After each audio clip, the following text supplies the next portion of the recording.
Hello student, आज हम लोग रिप्रोडक्शन के अंतर्गत ह्यूमन रिप्रोडक्शन के बारे में डिस्कस करेंगे कि किस तरह से जो मनुष्यों में रिप्रोडक्शन की प्रोसेस होती है, कैसे होती है, कौन कौन से इसमें प्रोसेस इन्वॉल्व होते हैं, कौन कौन से ऑर्गन इन्वॉल्व हैं, किस तरह से पूरी रिप्रोडक्शन जो आपका जनन की क्रिया है वो मनुष्यों में कैसे होती है।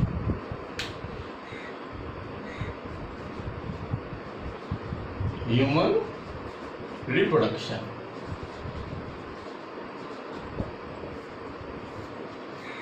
हम लोग जानते हैं कि मेल और फीमेल में जो डिफरेंट सेक्स ऑर्गन होते हैं, दे हैव डिफरेंट सेक्स ऑर्गन।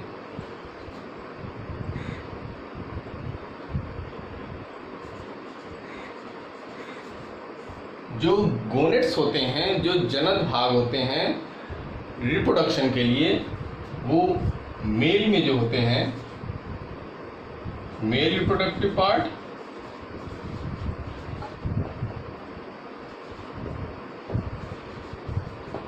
और एक होता है फीमेल रिप्रोडक्टिव पार्ट।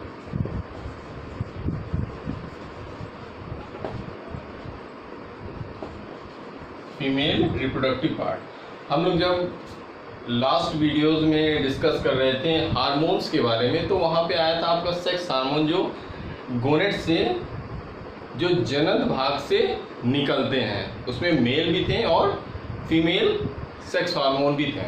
ठीक, तो हम जानते हैं कि जो आपका मेल रिप्रोडक्टिव पार्ट होता है, मेनली आपका क्या होता है, वृषण होता है या टेस्टिस। ठीक, और जो फीमेल का रिप्रोडक्टिव पार्ट होता है वो होता है अंडाशय या ओवरी। ठीक, तो दो पार्ट होते हैं। मेल में आपका मेन जो रिप्रोडक्टिव ऑर्गन है वो टेस्टिस है, और फीमेल में जो होता है वो आपका ओवरी या अंडाशय होता है। तो आज हम लोग मेल रिप्रोडक्टिव पार्ट के बारे में डिस्कस करेंगे कि कौन कौन से जो पार्ट होते हैं, किस तरह से मेल रिप्रोडक्टिव पार्ट की संरचना होती है।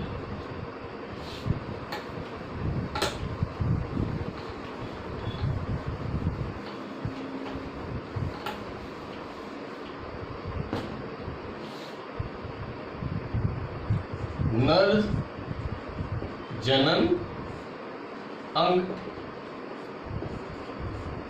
ठीक है, अगर इसको हम डिवाइड करना चाहें तो कुछ ऑर्गन होते हैं वो प्राइमरी रिप्रोडक्टिव ऑर्गन कहलाएंगे, और कुछ होते हैं जो एसेसरी रिप्रोडक्टिव ऑर्गन कहलाते हैं, मतलब जो रिप्रोडक्शन की क्रिया में सहायता करते हैं।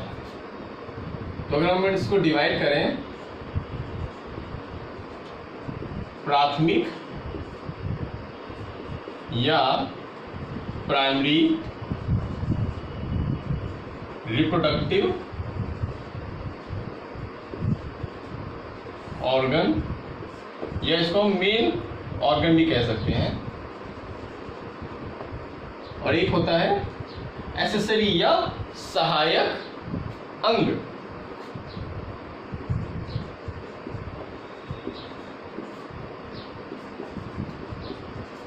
Accessory reproductive organ. इसको अगर हम इस तरह से डिवाइड कर देंगे तो इसको समझने में इजी हो जाएगा। तो जो इसमें होता है, हम लोग जानते हैं कि इसमें जो मेन रिप्रोडक्टिव ऑर्गन है आपका वो होता है टेस्टिस या वृषण। ठीक है, और जो आपका सहायक में होता है, ये अभी डिस्कस करेंगे। एक लेयर होती है एपिडाइडिमिस, एपिडाइडिमिस,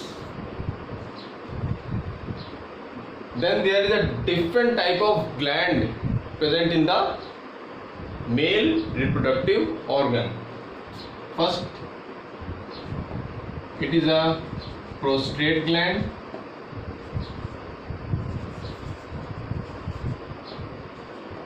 ठीक है, then seminal vesicle, ग्लैंड, फिर आपका आता है काउपर्स ग्लैंड। अब इसकी पोजीशन देखेंगे कि ये कहाँ पे किस तरह से पाया जाता है। तो जनरली इतने तरह के आपके जो सहायक ऑर्गन होते हैं मेल में जो पाए जाते हैं वो इतने तरह के होते हैं कि मेन जो होता है आपका टेस्टिस, उसके बाद epididymis, prostate gland, seminal vesicle, Cowper's gland, ठीक। And there are so many ducts present in, अगर इसको हम एसेसरीज में लिखना चाहें तो डक्ट्स में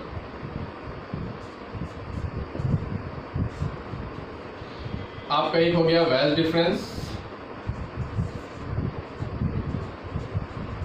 it carry the sperm from the testis, ठीक है।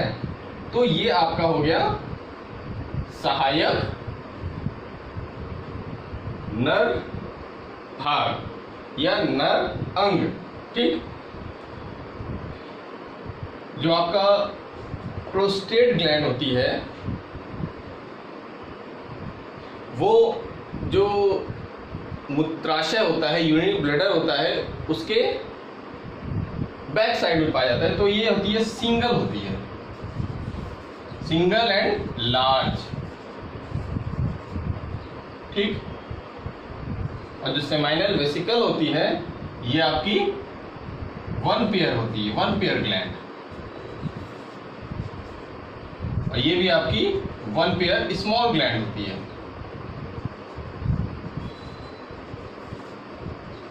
And they are helpful in the process of copulation, ठीक। इतना हम लोगों ने देख लिया कि कौन कौन से प्राइमरी ऑर्गन है, कौन कौन से सेकेंडरी या एसेसरी ऑर्गन है। अब हम लोग वन बाय वन देखते हैं कि जो टेस्टिस होती है वो उसकी संरचना कैसे होती है, वो दिखता कैसे है।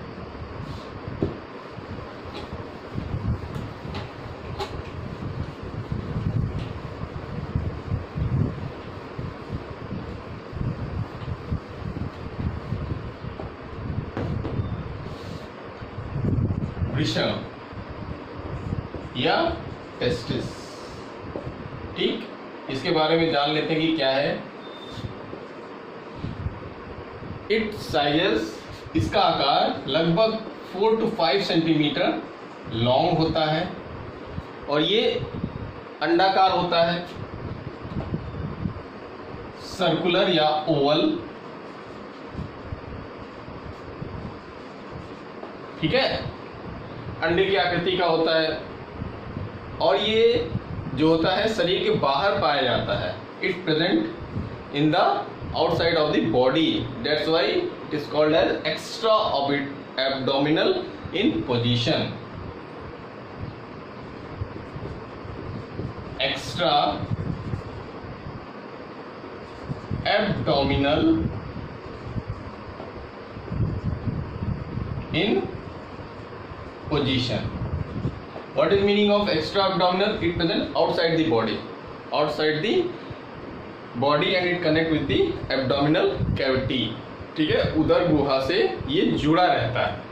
अभी हम बताएं कि ये क्यों नहीं शरीर के भीतर पाया जाता है, ये अंदर क्यों नहीं इसका डेवलपमेंट होता है, क्यों ये बाहर पाया जाता है। बिकॉज ऑफ इसके डेवलपमेंट के लिए जो इसमें टेस्टिस में देयर आर 2 प्रोसेस। इसका जो मेन 2 फंक्शन होता है, एक होता है आपका स्पर्मेटोजेनेसिस,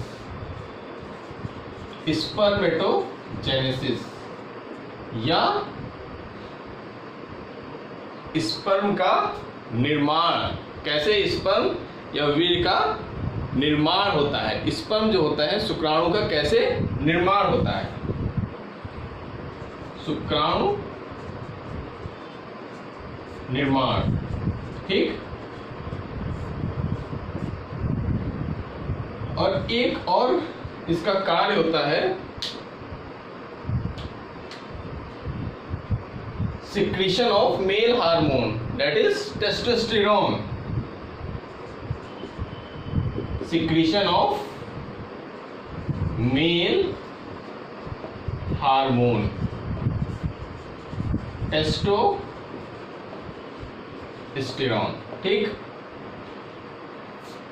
तो जो स्पर्मेटोजेनेसिस है, शुक्राणु निर्माण की क्रिया है, वो शरीर के भीतर नहीं हो पाती because of the high temperature of the body and it needs less 2 degree temperature from the body, that's why testis are present outside the body. ठीक है, जो टेम्परेचर होता है शरीर का वो ज्यादा होता है, जिसके कारण आपकी स्पर्मेटोजेनेसिस की क्रिया नहीं हो पाती। और इस क्रिया को करने के लिए ही नेचर ने ऐसा सिस्टम डेवलप किया कि ये शरीर के बाहर पाया जाता है जहां पर टेम्परेचर बॉडी से कम होता है। Extra abdominal in position because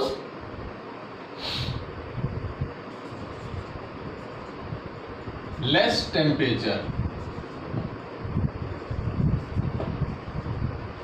outside the body and it helps the process of spermatogenesis।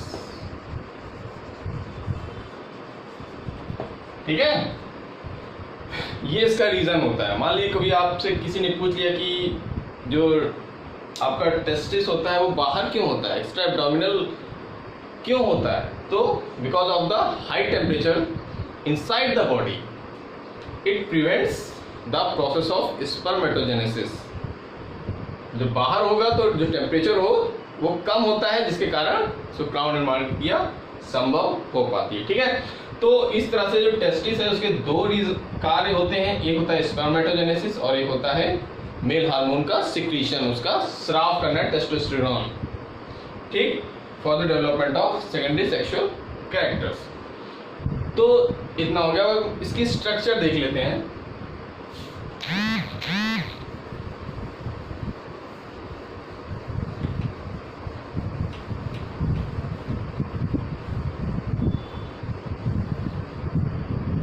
जो टेस्टिस प्रेजेंट होता है वो एक शैक में होता है, जिसे हम क्या कहते हैं, वृषण कोश। वृषण कोश या इसको स्क्रोटम या स्क्रोटल शैक भी बोलते हैं। ठीक है, it help to prevent the testis against mechanical injuries, मतलब ये बाहरी खतरों से टेस्टिस को बचाता है। ठीक, इसीलिए इसकी एक मस्कुलर संरचना होती है जो इसकी सुरक्षा करती है कि जो इंटरनल ऑर्गन है उसको कोई असर ना हो, कोई मतलब उसको दिक्कत ना हो। ठीक, तो जो संरचना होती है अगर हम उसको देखें,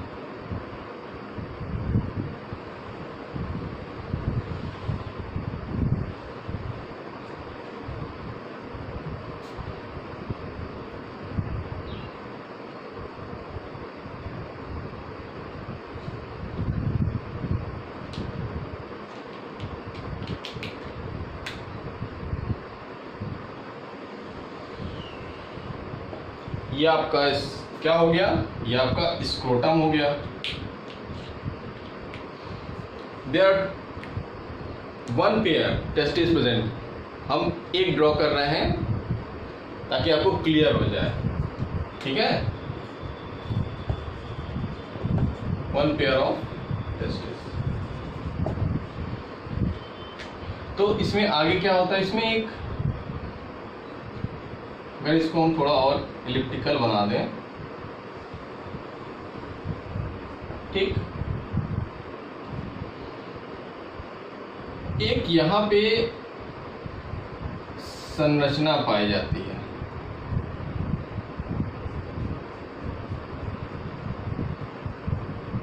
जिसे हम कहते हैं एपिडाइडिमिस।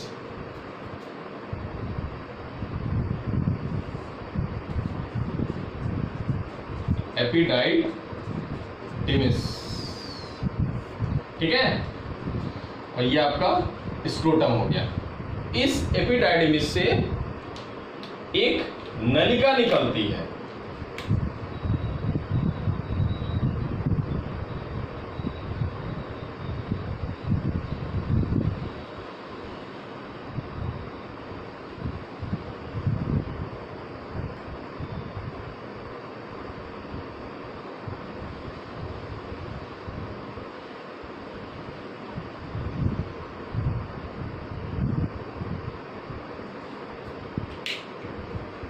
और इस नलिका को हम क्या कहते हैं?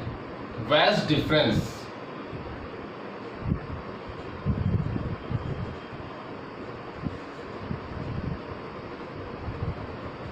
वैस डिफरेंस या शुक्रवाहिनी नलिका।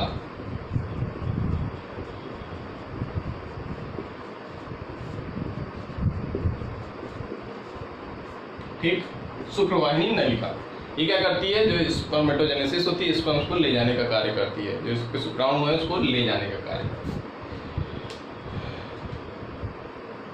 ये हो गया। जो हमारा जेनेटिक पार्ट है और जो यूरिन फॉर्मेशन का पार्ट है वो एक डक्ट के द्वारा जुड़ा रहता है, जिसे हम यूरिनोजेनाइटल डक्ट कहते हैं। क्योंकि एक ही डक्ट होती है जिसके द्वारा यूरिन भी पास होता है, आपका स्पर्म भी पास होता है। ठीक, इसीलिए हम इसको कंबाइंड रूप से यूरिनोजेनाइटल डक्ट कहते हैं।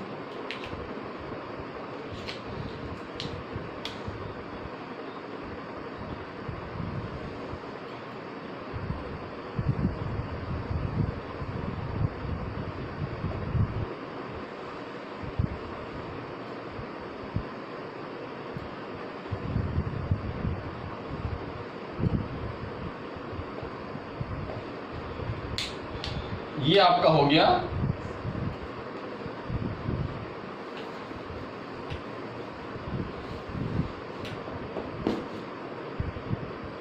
यूरिनरी ब्लडर या मूत्राशय।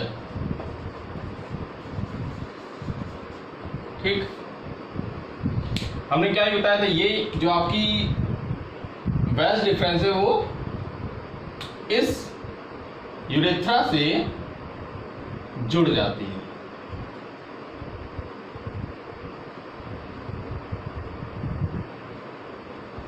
नाउ दिस, ठीक है,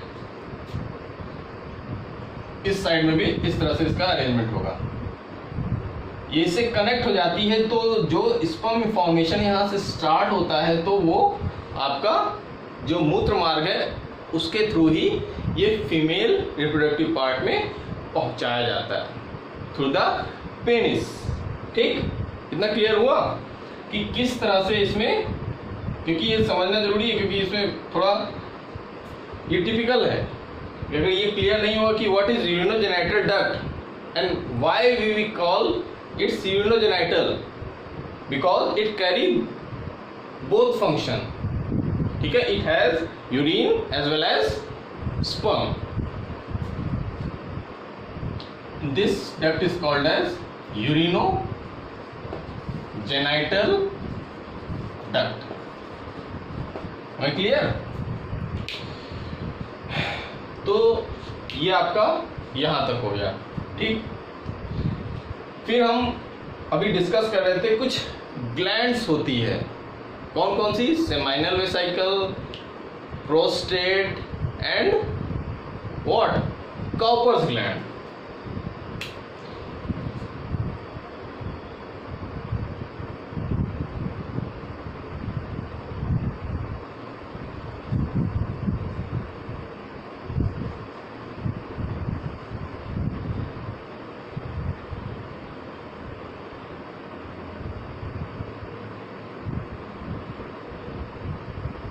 ठीक है, ये आपकी हो गई सेमाइनल वेसिकल ग्लैंड।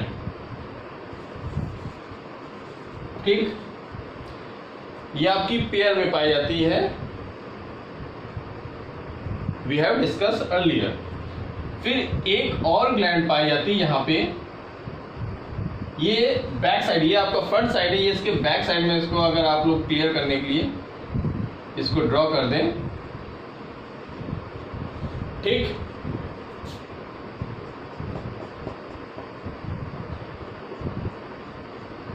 तो ये आपका होता है, ये कौन सी ग्लैंड होगी?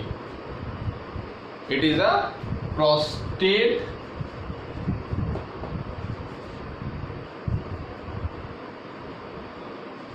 ग्लैंड।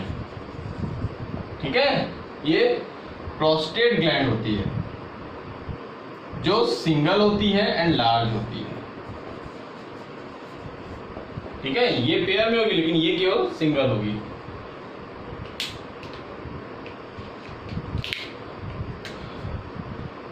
यहां पे एक और ग्लैंड होती है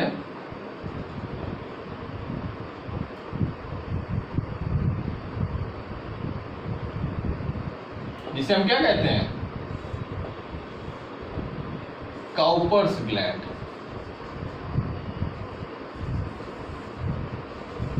काउपर्स ग्लैंड, ठीक।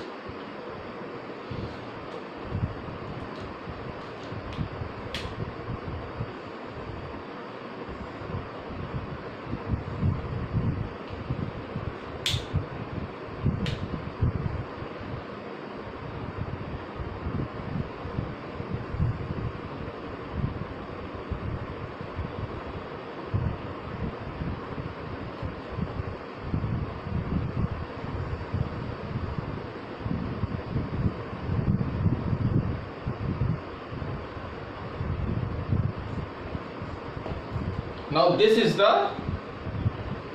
main copulatory part। मेल का होता है जिसके द्वारा जो स्पर्म होते हैं फीमेल के वेजाइना में पहुंचाए जाते हैं। That's why we call as penis. ठीक है, जो इसका ये पार्ट होता है इसको हम ग्लैंड पेनिस कहते हैं। ठीक, इतना क्लियर हुआ कि कौन कौन से पार्ट जो होते हैं इसमें इन्वॉल्व होते हैं, कहाँ कहाँ कौन कौन सी ग्रंथियां होती हैं वो अटैच होती हैं मेल रिप्रोडक्टिव पार्ट में। ठीक, हमने जाना कि जो टेस्टिस का वर्क होता है,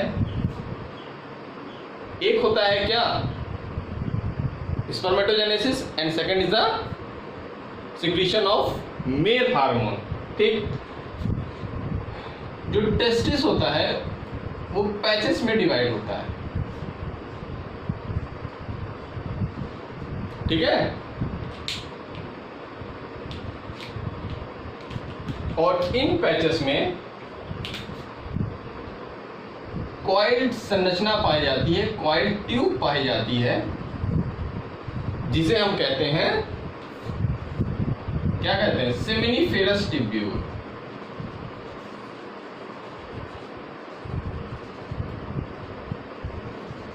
टिब्यूल्स।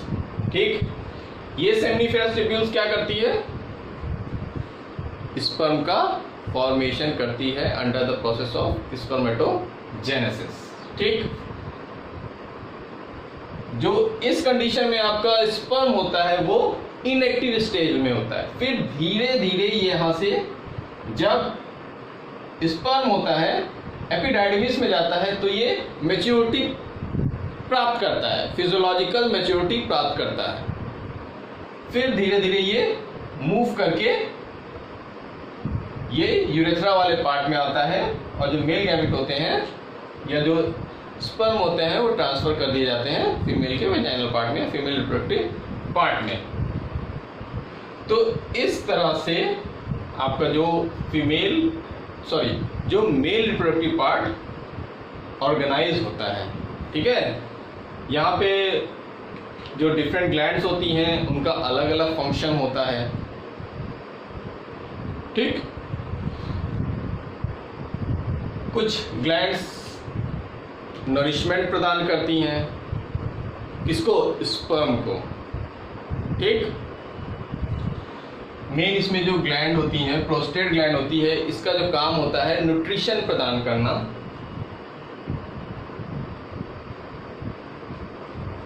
प्रोवाइड न्यूट्रिशन टू इसको, स्पर्म को।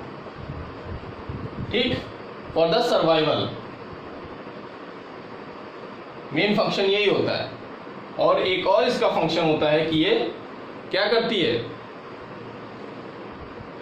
जो मीडियम होता है, क्योंकि जो स्पर्म होते हैं एसिडिक मीडियम में सरवाइव नहीं कर पाते, ये इसको बेसिक मीडियम प्रोवाइड करता है।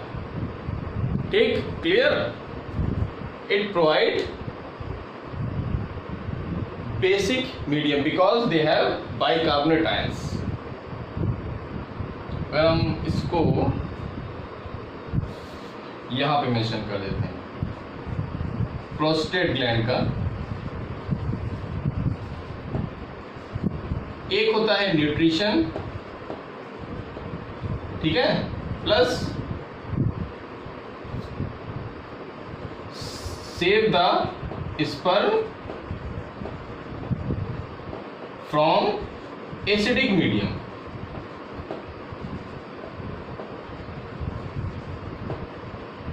Of female part. ठीक, समझ में आ रहा है कि मतलब ये जो वेजाइनल पार्ट होता है वहां अम्लीय माध्यम होता है, वहां इसको बचाने के लिए ये ग्लैंड का सिक्रीशन होता है। ठीक, इतना मेन फंक्शन आपको बता देना है।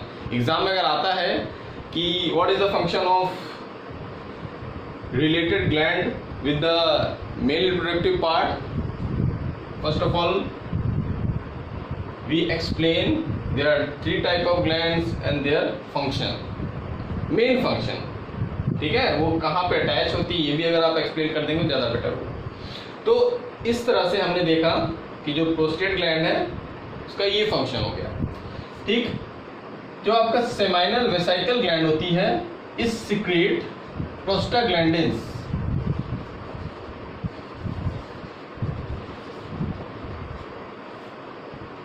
ठीक,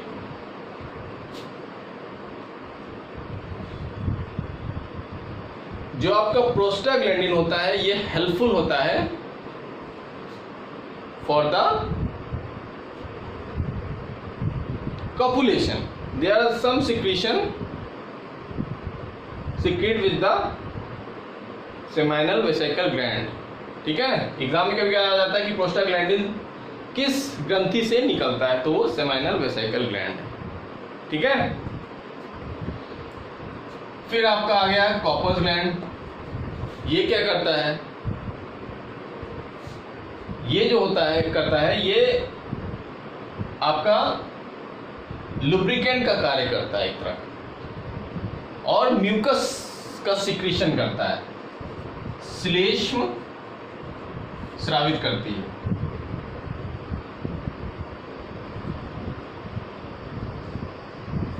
ठीक, स्रावित करती है। और एक और फंक्शन होता है लुब्रिकेंट।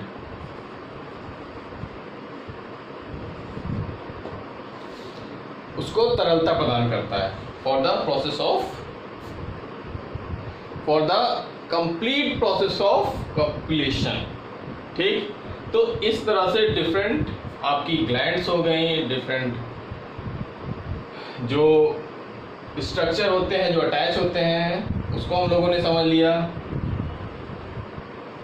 अब हम लोग एक थोड़ा सा स्पर्म के बारे में देख लेते हैं और सीमेन क्या होता है उसको देख लेते हैं। जो आपका स्पर्म होता है they have 3 structure, head, middle and tell.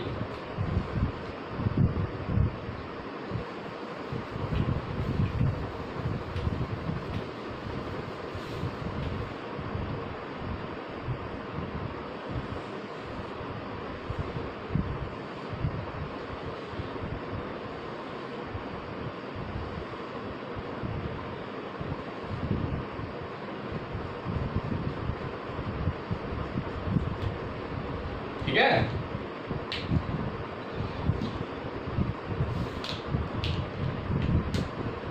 इसमें न्यूक्लियस होता है, साइटोप्लाज्म है। फिर एक संरचना पाई जाती है जिसे हम इसके टॉप पे इसको बोलते हैं एक्टोसोम।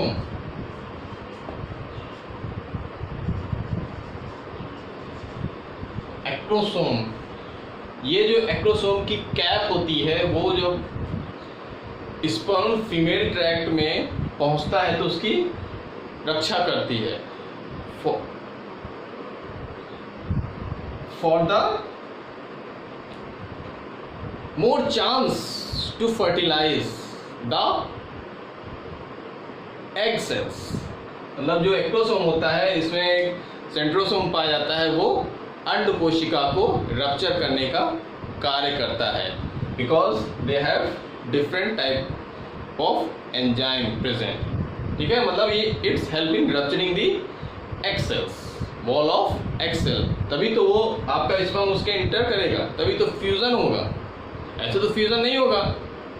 जब रप्चर होगा आपका तभी तो मेल और फीमेल गैमेट फ्यूज करके जाइगोट का निर्माण करेंगे। ठीक, तो ये हो गया एक्टोसोम। आपका ये पार्ट होता है हेड। ठीक है, ये पूरा पार्ट आपका हेड कहलाता है। यहां तक ये होता है आपका मिडिल पार्ट, और यहां से लेके यहां तक आपका होता है टेल। ठीक है, इस पार्ट में माइटोकॉन्ड्रिया होता है, इट प्रोवाइड्स एनर्जी, माइटोकॉन्ड्रिया। ठीक, तो इस तरह से जो आपका स्पर्म होता है उसकी संरचना होती है। ठीक है, क्लियर हुआ कि कैसे आपका मेल रिप्रोडक्टिव पार्ट ऑर्गेनाइज होता है और वो क्या क्या फंक्शन करता है। इसको 2-3 बार समझ लेंगे from the start to the end, तो आपको सब चीज क्लियर हो जाएगा। ओके बच्चों, थैंक यू।